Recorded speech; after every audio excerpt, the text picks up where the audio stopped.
Halo teman-teman, selamat malam. Kembali lagi dengan gua Aiman dan selamat datang di Night in Tokyo.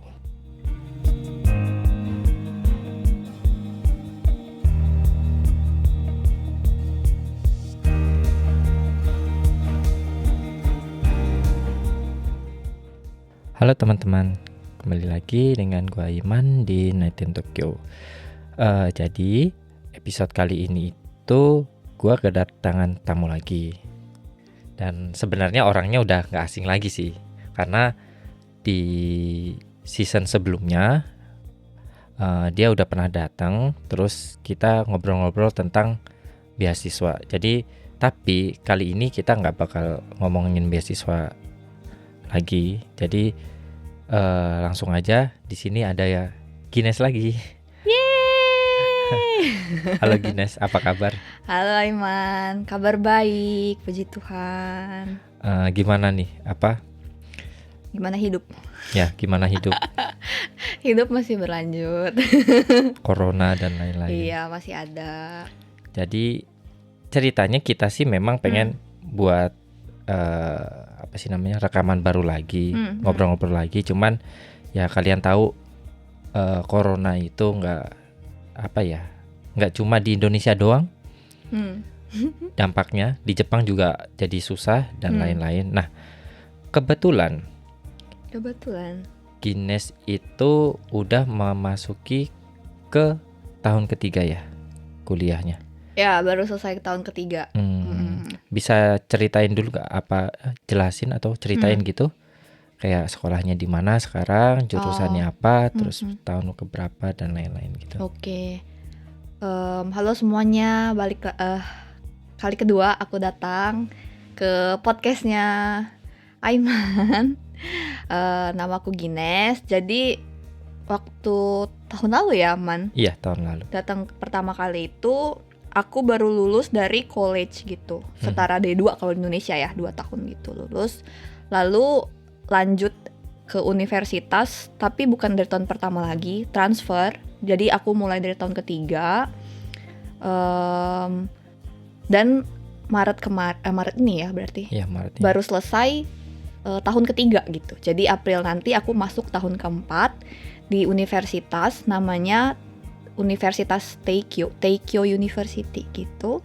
Jurusannya masih sama pas college kemarin, business management gitu. Itu universitasnya di Tokyo juga kan ya? Tokyo bagian barat pinggiran gitu. Oke. Jadi seperti yang udah gue bilang tadi, kali ini gue sama Gines itu nggak bakal bahas tentang beasiswa lagi. Oke.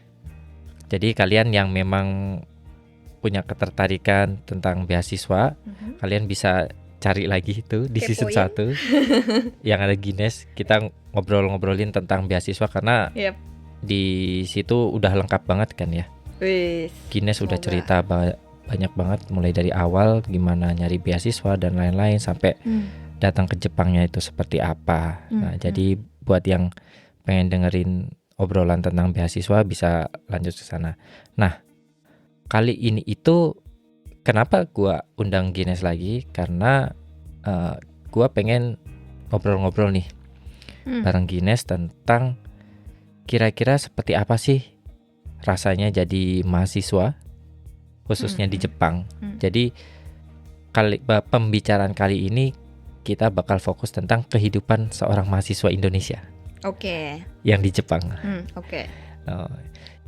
Ini kan mungkin kita juga nggak tahu kan, ini sangat disayangkan. Apalagi gue masuk kerja juga pas Corona. Ya. Terus Gines sendiri juga pindah sekolah, lanjut kuliah itu pas Corona. Benar. Nah, kira-kira universitas di Jepang sendiri gimana sih dalam menghadapi pandemi ini gitu? Iya. Kan kita tahu nggak cuma di Indonesia, mungkin di seluruh dunia juga ada yang kacau lah, apalagi di Indonesia gitu kan, karena mereka nggak siap dengan infrastruktur dan lain-lain. Nah, di Jepang sendiri ini dari pengalaman Gines, universitas yang Gines sekarang lagi belajar itu gimana sih menghadapi pandemi ini, khususnya kalau masalah perkuliahan dan lain-lain gitu. Oke. Kalau sedikit sebelum masuk ke universitas gua, di Jepang ini berbeda dengan beberapa negara lain. Mereka tidak menerapkan sistem atau status lockdown gitu kan untuk masyarakatnya. Tapi mereka sebutnya itu kalau pakai dalam bahasa Inggris emergency state gitu. Jadi lebih ke himbauan kepada para masyarakatnya supaya tidak keluar dari rumah jika memang tidak dibutuhkan, lebih seperti itu. Dan karena bukan lockdown, jadi nggak ada kayak hukuman seandainya kita keluar juga gitu. Oh iya, di Indonesia ada hukumannya ya. Kayak gitu ya, bedanya sedikit. Nah, cuman kalau dari yang bisa gue lihat, pas gelombang pertama yang tahun lalu banget baru mulai, orang Jepang tuh bisa dibilang lumayan nurut gitu karena kali ya. Oh iya. Kayak beneran kalau nggak butuh, guys shoot sufuyo gitu, ya udah nggak keluar gitu ya mereka. Nah jadi begitupun dengan institusi pendidikan, salah satunya ya kampus gua. Mereka langsung, harusnya kita mulai kelas itu bulan April kan, kalau di Jepang ya tahun ajaran baru, tahun Nendo baru gitu, bulan 4 mulai. Mereka langsung 1 bulan pertama pindahin semua, kita jadi online gitu kelasnya. Kelas-kelas yang harusnya fisik jadi online. Dan sebelum mulai kelas biasanya kan kita isi SKS gitu kan, semester ini mau ambil kelas apa. Itu juga jadinya online dilakukannya. Terus gua kan lanjutnya dari tahun ketiga nih ceritanya kan, dari tengah-tengah. Kalau di Jepang, nggak tahu sih di Indonesia gimana. Kita harus ikut zemi gitu, jadi kayak lab gitu. Oh. Jadi kita pilih sensei dari pilih satu kelas dari, misalnya ada banyak nih di kampus gue sendiri, untuk jurusan gue ada sekitar 90 lab atau 90 zemi. Dari 90 zemi ini ada 90 sensei yang punya kapasitas di bidang yang berbeda-beda gitu. Okay. Nah sepanjang 1 tahun itu, di tahun ketiga gue pengen mendalami materi apa, itu bebas, gue diberi kebebasan pilih sesuai dengan minat gue.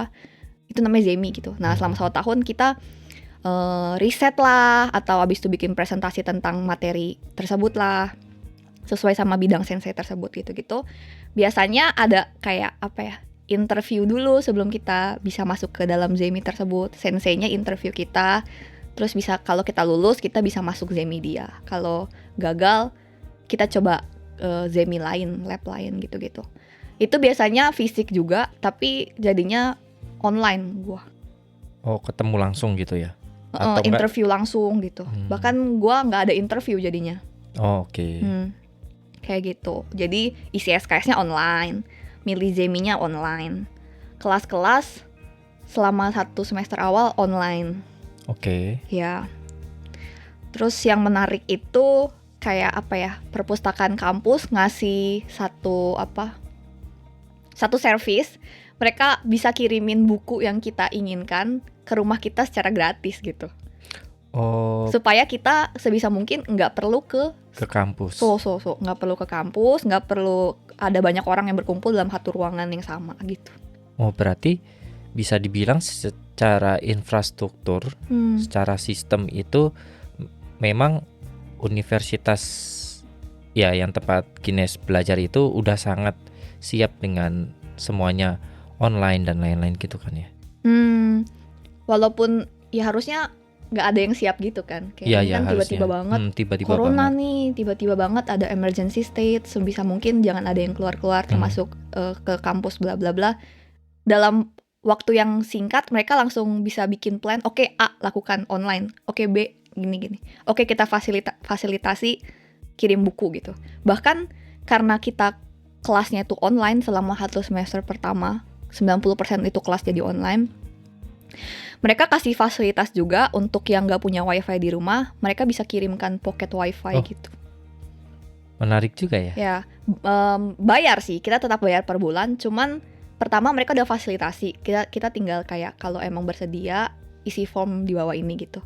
Dan harganya lebih murah daripada harga normal gitu. Jadi tetap di subsidi.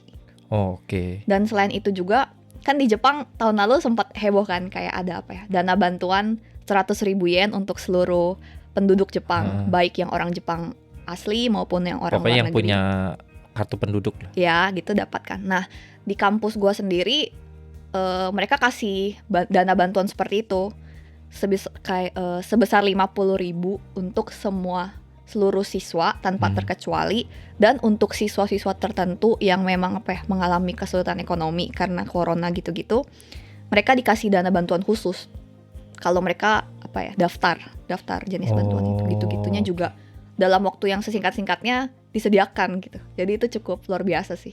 Iya sih, kalau kita mungkin gue juga sebenarnya masih ngikutin lah berita di Indonesia ketika semuanya jadi online, sekolah jadi gagap kan. Maksudnya gagap itu ya kan ini semua tiba-tiba, dan membangun infrastruktur di cloud, sistem internet itu tuh kan memang nggak semudah itu gitu. Tapi Benar. Dari cerita Gines sendiri, rupanya Iga ini tuh apa ya? Gak nyangkanya. Nggak nyangkanya. Di luar dugaan. Universitas Jepang itu cakep dan cakap maksudnya dalam membuat sistem itu gitu loh. Kayak iya benar. Ya maklum teman-teman. Kayak ngomong bahasa Indonesia kalau konversi kayak percakapan biasa sih kadang ya santai gitu, tapi kalau ini kan kayak udah perlu bahasa yang gitu. Aiman bahasa kalbu yang cepat gitu.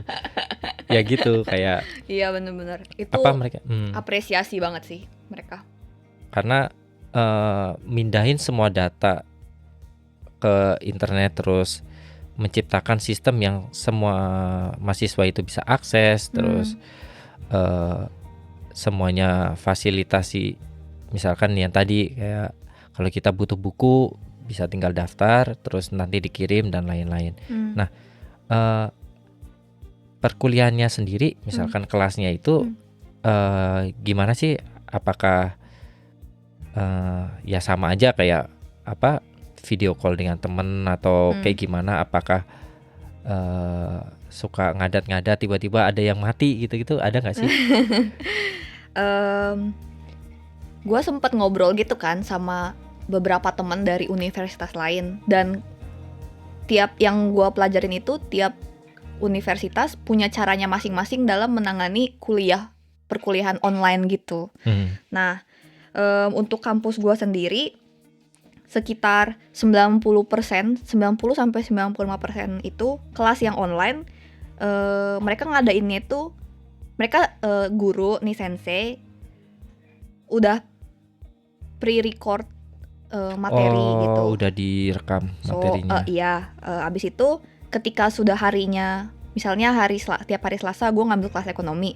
Pas hari Selasa mereka tinggal upload audionya dalam bentuk MP3 plus materi sirionya, yang dalam bentuk PDF atau PowerPoint ke website tertentu gitu yang memang tempat kita belajar learning system. Portalnya ya? Ya portalnya gitu. Jadi cenderung membosankan sih menurut gua, karena cuman audio doang sama. Berarti nggak melihat misalkan si dosennya itu ngomong gitu? Iya gitu, cuman dengerin mereka doang sama baca materi yang udah disiapin untuk 90% sampai 90% kelas gua. Tapi kalau kelas yang kayak tadi gue sebutin Zemi itu, yang ada labnya, yang jumlah orangnya lebih sedikit, yang research lah pokoknya. Iya, itu kita lewat Zoom gitu. Jadi tiap minggu di waktu yang ditentukan kita meeting via Zoom. Abis itu saling dengerin progres tiap-tiap kelompok, sudah sejauh apa risetnya, bla bla bla. Lalu sensei juga kasih feedback dan kasih materi untuk kedepannya. Itu via Zoom. Tapi sisanya audio, cuman suara doang. Lumayan membosankan sih kalau jujur ya. Cenderung bikin ngantuk gitu. Itu tuh berarti misalkan kita pasang MP3-nya, kita nggak dengerin pun nggak ada yang tahu gitu. Iya, nggak ada yang tahu. Cuman biasanya beberapa sensei itu untuk nyiasatin hal itu, setiap kali kelas ada kayak mini quiz gitu. Oh, dan kita harus isi. Ya harus isi, terus harus mungkin upload kayak misalnya kayak. Iya, kita submit ke mereka dan dari situ Iya, dapat submit. nilai. Ya mungkin dari total cuman 20% gitu. Cuman itu seperti apa ya? Biar tahu kita hadir atau enggak, dengerin atau enggak. Kan kalau datang ke kelas ada kayak absensinya gitu kan. Iya. Nah, Itu kalau nggak ada online absensinya. online gitu kan susah kan, gimana cara taunya? Ya salah satunya dengan ngisi kuis itu. Oh, sebagai bukti absen. Iya, aku hadir minggu ini sebagai gitu. bukti hadir kok absen. Iya. Ya, Sebagai benar-benar. bukti hadir. Oke. Benar-benar kayak gitu. Sama supaya tahu kita beneran dengerin apa enggak sih gitu materi hari itu. Oke, menarik juga ya. Karena ya sebenarnya gua sendiri nggak segitu heran sih dengan bagaimana orang Jepang itu terkenal dengan jago dalam membuat sistem dan lain-lain gitu loh. Ya cuman ya tetap itu adalah sesuatu yang menakjubkan juga karena dalam waktu singkat nggak ada yang siap, tapi Bener-bener.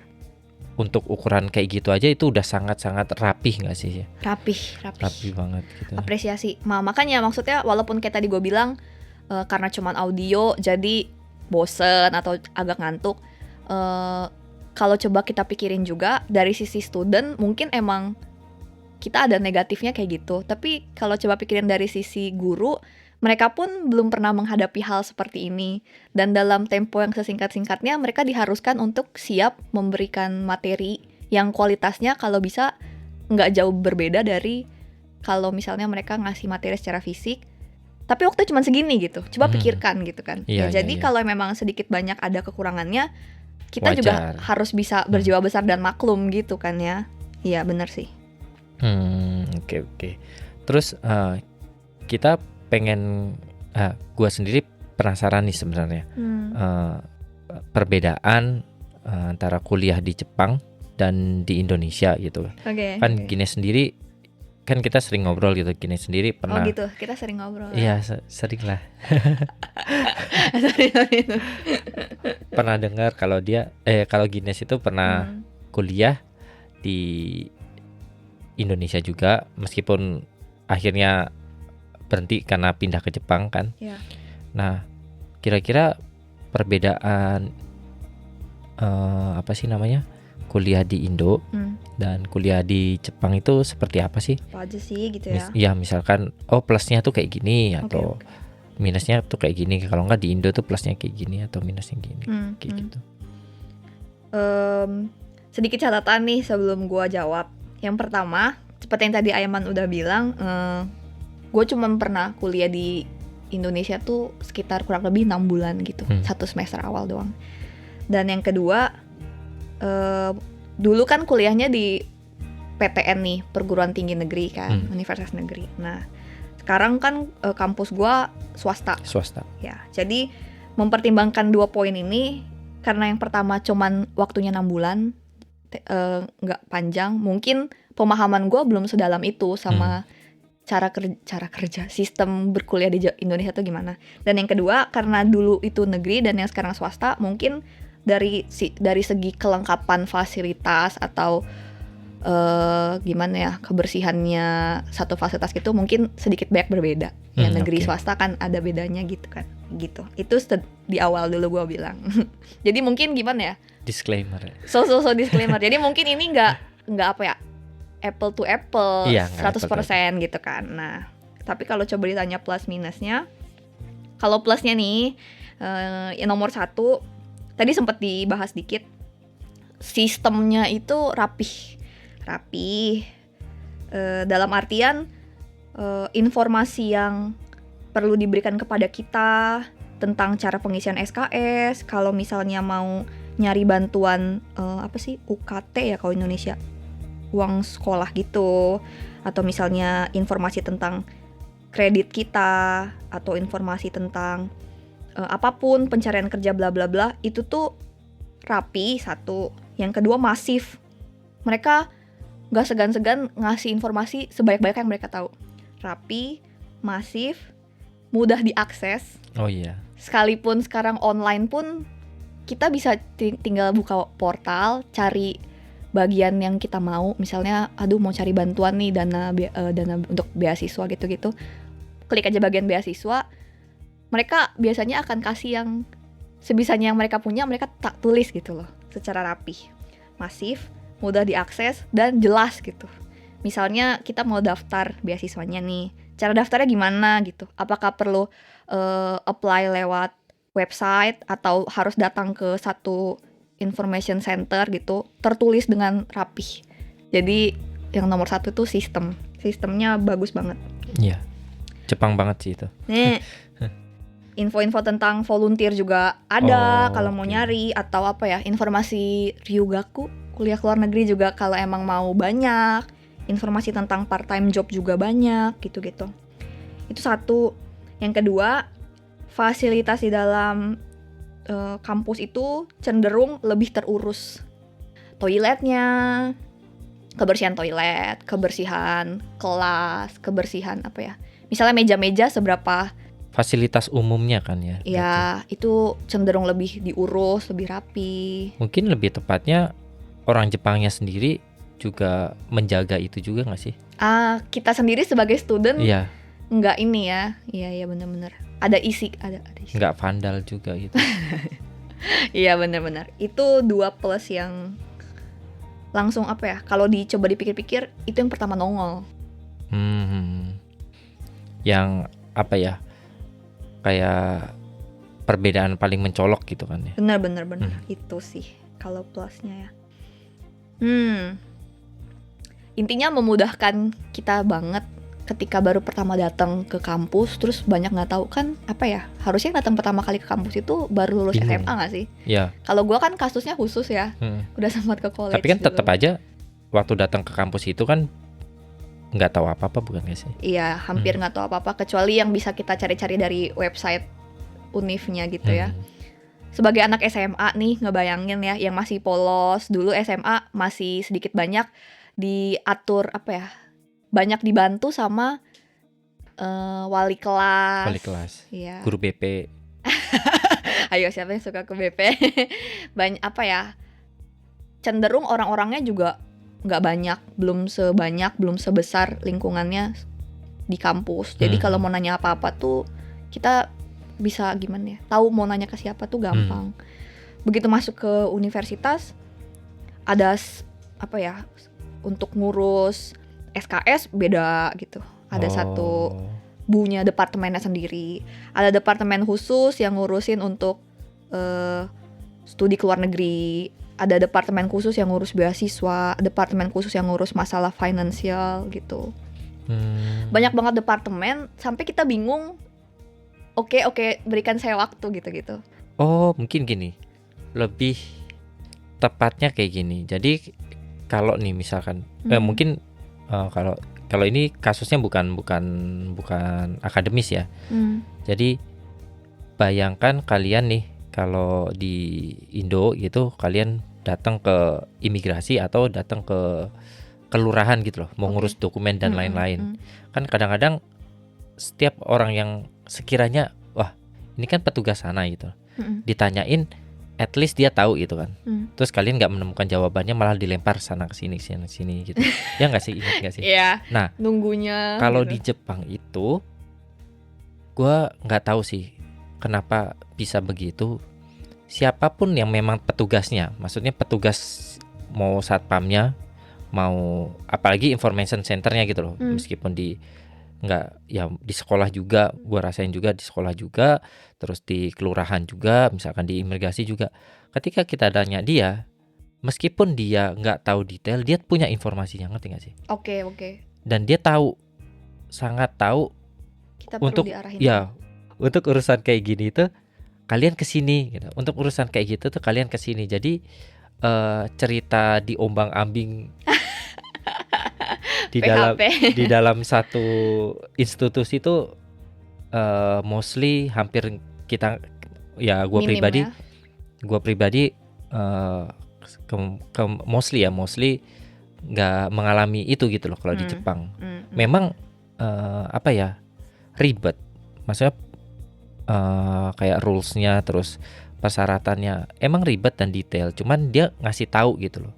Ya. Dan kita nggak diombang-ambing gitu loh. Ya. Kayak gitu. Dan biasanya pembelajaran pertamanya aja yang membingungkan iya, karena detail. Setelah kita paham cara kerjanya, biasanya ke depan-depannya kita udah tahu sendiri. Iya benar. Mau ngurusin A, oke, berarti ke bagian sana gitu. Iya benar, itu sih. Itu plusnya yang tadi ya. Untuk minusnya, kalau tadi kan plusnya lebih kayak ke sistemnya, bagaimana persiapan kampus dalam mengakomodasi kita sebagai student nih, sebagai siswa, yang jadi plusnya Jepang. Kalau minusnya itu lebih ke kehidupan sosialnya kali ya. Oke. Mungkin ada hubungannya juga sama personality-nya orang Jepang secara general, menurut opini gua, dengan personality orang Indonesia secara general. Orang Indonesia yang cenderung bisa lebih terbuka di pertemuan pertama atau kedua, sedangkan orang Jepang cenderung butuh waktu lebih lama sebelum akhirnya bisa seterbuka itu gitu.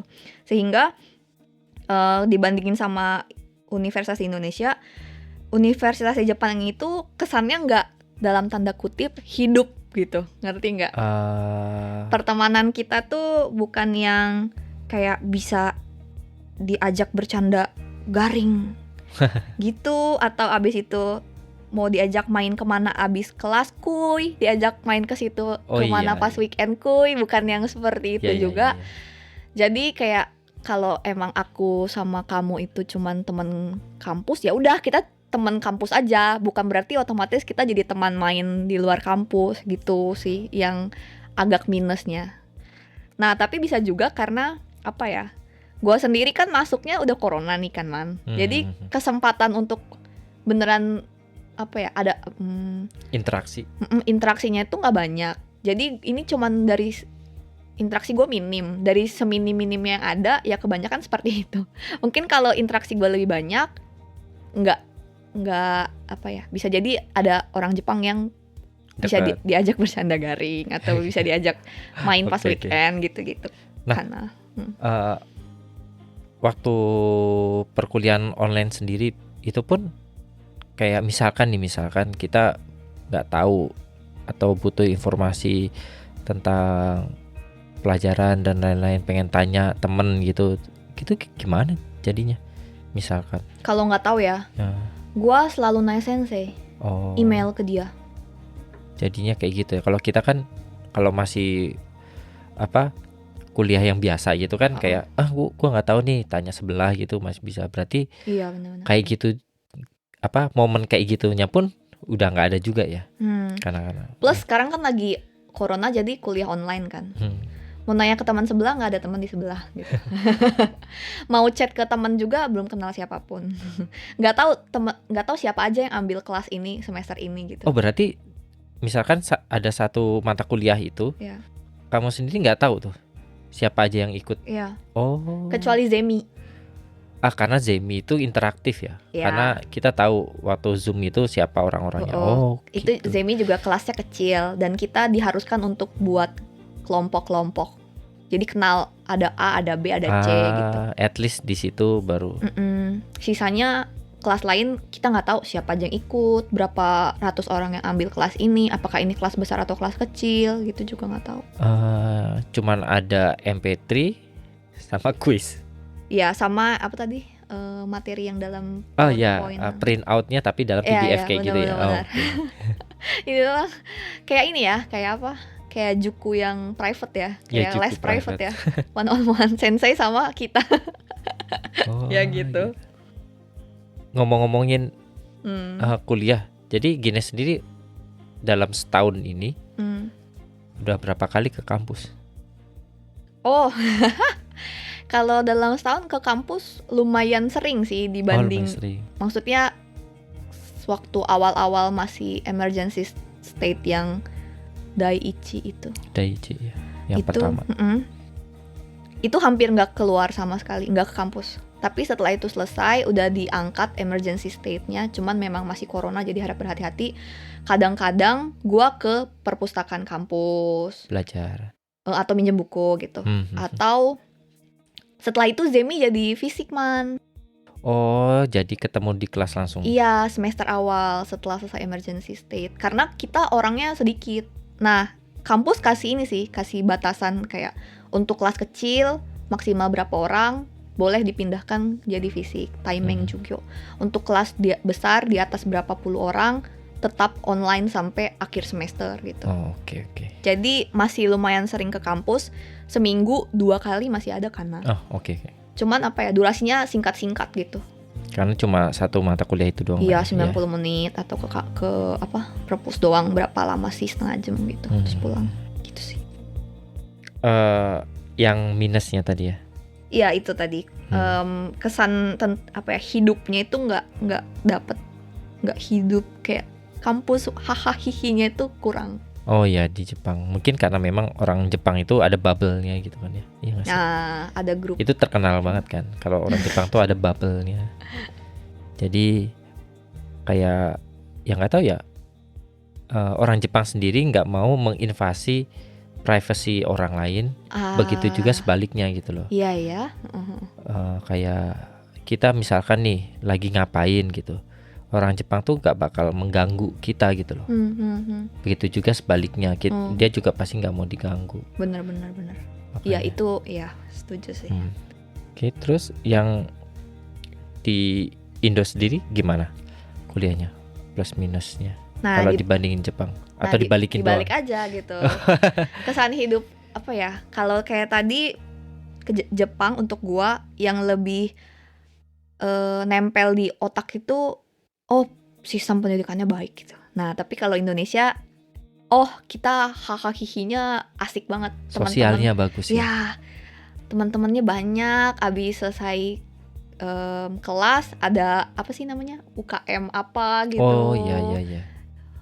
Malah bisa jadi lebih sibuk UKM daripada kuliahnya. Iya gitu. Itu yang lebih nempel di otak. Iya sih memang karena orang Indonesia nih, misalkan kita datang kuliah gitu, baru kenalan aja udah bisa malamnya makan bareng kayak gitu-gitu gitu. Iya benar. Hangout bareng gitu loh. Ya at least ke mall bareng terus beli boba gitu misalkan kayak gitu. Benar. Tapi Jepang itu agak nggak bisa kayak gitu sih, lebih tepat. Nggak di pertemuan pertama. Nggak gitu. Di pertemuan pertama. Benar setuju. Iya, ngerti sih. Gini sendiri, ini nggak sih kalau selama ini udah berapa? 4 apa 3 tahun ya? Kalau dari sekolah bahasa Jepang dari April 2017 tuh 4. Udah 4 tahun ya. Studi di Jepang. Kira-kira apa sih hal-hal yang paling susah atau hambatan? Karena pasti beda gitu loh. Studi di Jepang dengan studi biasa di Indo gitu. Selama ini hal-hal apa sih yang paling susah atau yang menjadi hambatan ketika studi di Jepang? Kalau dari segi belajarnya, sisi pembelajarannya itu nomor 1 dan kayak itu aja kan kali ya, bahasanya itu. Oh ya. Itu yang paling jadi bahasa Jepang. Masalah yang jadi kendala nomor 1. Sisanya oke. Ya bahasanya kan kita perlu belajar dulu, dan setelah udah masuk ke kampus, kalau gue kan jurusan bisnis manajemen, jadi akan banyak keluar kosakata yang sudah berhubungan dengan bisnis gitu. Nah itu juga bukan kosakata yang sering muncul dalam percakapan sehari-hari. Nah jadi itu juga perlu dipelajarin gitu supaya bisa ngerti materi. Nah itu bahasa. Kata kalau bahasa Indonesianya apa ya? Kalau bahasa Inggris kan big words-nya kan. Kata Indonesianya tuh apa ya? Jadi kata-kata yang memang sering dipakai dalam akademis gitu kan. Akademis. Kalau bahasa Jepangnya kan senmong yogo. Iya. Senmong itu kayak special apa? Spesialis. Jadi emang apa ya, kata-kata yang misalkan kita belajarnya atau spesialnya tuh di speciality-nya di desain gitu. Nah kan itu pasti ada kata-kata yang memang sering dipakai di situ. Iya, sering keluar juga. Keluar gitu. Yang Nah, wajib kita tahu. ya Benar-benar. atau apa kalau di kedokteran bahasa kedokteran kayak gitu-gitu. Bener. Ya, itu bahasa yang paling jadi kendala kalau dari segi belajar. Tapi kalau coba dilihat dari scope secara general studi di Jepang, kita kan gak cuma belajar nih kan. Iya. Sebelum masuk ke kampus kita perlu daftar dulu atau bayar ABCD gitu. Nah, harus menjadi mandiri itu juga satu kendala untuk gua pribadi sih. Oh iya. Sebelum datang ke Jepang, ya pas di Indonesia masuk kuliah memang udah mulai kita sendiri yang ngurusin sih, bukan orang tua. Cuman ketika ada sesuatu, kita tahu bisa nanya ke orang tua dan orang tua siap membantu, sangat siap membantu jika dibutuhkan gitu kan. Nah tapi begitu udah nyampe ke Jepang, mau orang tua siap atau niat bantu bagaimanapun, ya yang ada di sini cuman kita gitu. Jadi kita harus mandiri gitu, ngurusin masalah kampus gitu, daftar atau misalnya ternyata harus bayar ABCD atau harus ngurusin untuk nanti cari kerja atau ngurusin beasiswa atau SKS bla bla bla, nyari rumah juga. Pindah sih, ya. Kan pindah nih ceritanya ke dekat kampus setelah lulus dari college kemarin. Nyari rumah itu juga dari pencarian sampai akhirnya kontrak, pindah rumah, masukin barang, itu juga harus diurus sendiri gitu.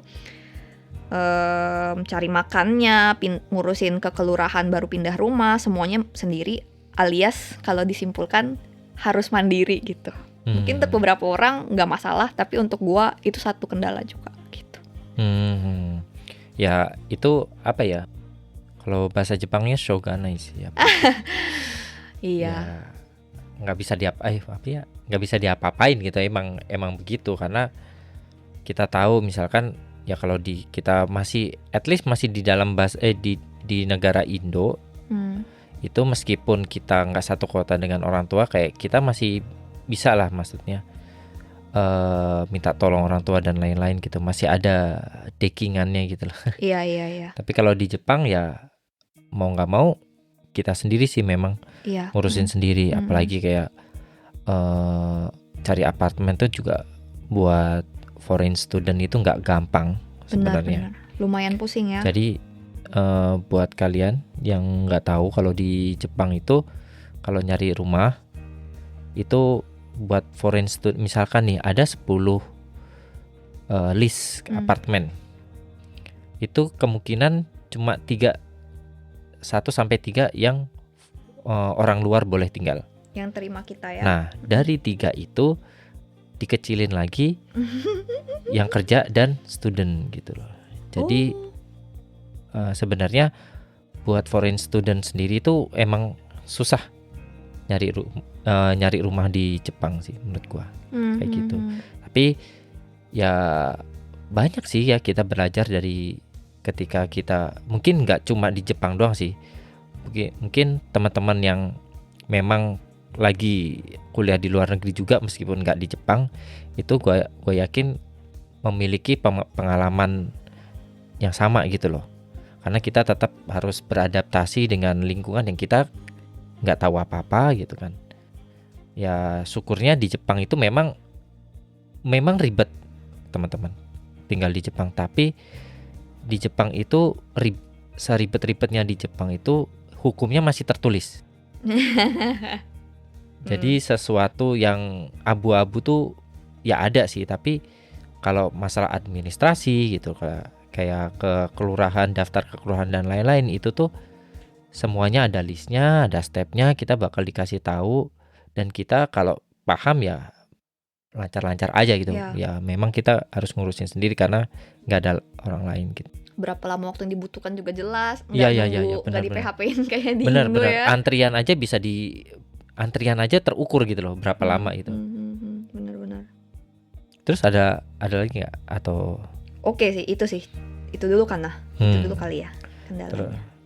Itu kan masalah kendala studi ya, yang berhubungan dengan studi dan kehidupan lah di Jepang kayak gitu. Nah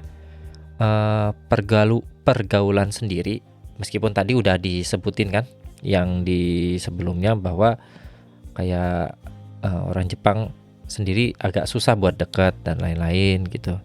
Kayak kampusnya kurang apa sih namanya? Kurang hidup sosialnya gitu antara mahasiswanya.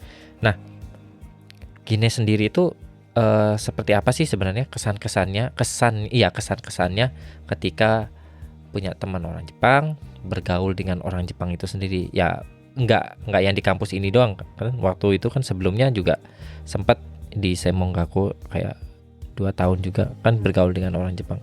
Itu kayak gimana sih sebenarnya? Oke. Disclaimer lagi. Disclaimer lagi, gua tuh nggak punya banyak teman orang Jepang. Jadi kan pertama datang ke sini sekolah bahasa Jepang dulu ya. Di situ nggak ada teman orang Jepang tuh. Dari sekolah dulu nih, sekolah bahasa, lalu habis itu ke college ya, Semongaku. Di situ di Jepang itu kan cowok temenan sama cewek atau sebaliknya agak kurang lumrah ya. Iya sih. Cowok ya temenan sama cowok, cewek sama cewek. Gengnya tuh geng cewek doang, geng cowok doang. Ketika ada yang bergaul ke lawan jenis, antara dilihatnya ada yang suka tuh atau enggak, wah ada yang pokoknya nggak lumrah, kesannya nggak mungkin gitu kan. Nah pas di college itu kan jurusan kita bisnis ya, Man. Itu 80-90% cowok semua ya. Iya kan. Nah itu cukup jadi kendala untuk gua gitu. Gua pribadi temenan sama cowok itu biasa aja. Iya, sebenarnya nggak masalah kan. Bisa ya? gitu. Bisa Tapi aja. Teman-teman cowok ini yang mana mayoritas orang Jepang, kayak lebih dari setengah orang Jepang nggak sih? Ya. Nggak setengah sih, 90%. 90% malah orang Jepang. Mereka yang bikin tembok. Iya, mereka yang membatasi diri ya. Ya, malu-malu lah atau susah banget terbuka gitu kan.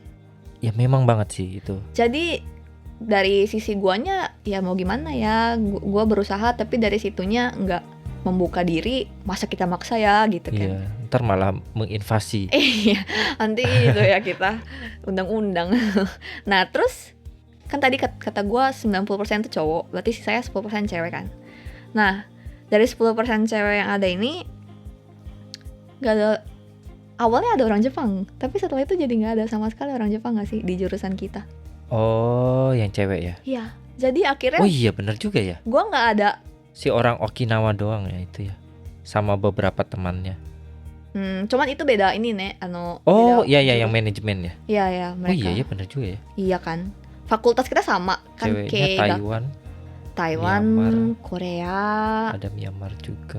Oh iya ya ceweknya. Thailand, terus kita Indonesia, Prancis, Lucy. Ya Lucy. Gitu kan. Nah jadi untuk dari kalau di kampus tadi sekolah bahasa ya nggak ada orang Jepang, terus di college ya kondisinya seperti itu. Jadi temen gue orang Jepangnya yang ya lo bisa bayangin lah. Nah terus habis itu datang ke universitas, kuliah online dengan kondisi yang tadi sama dari kayak di college, 80-90% itu cowok bukan cewek ya gitu kan. Jadi gue nggak punya banyak temen orang Jepang.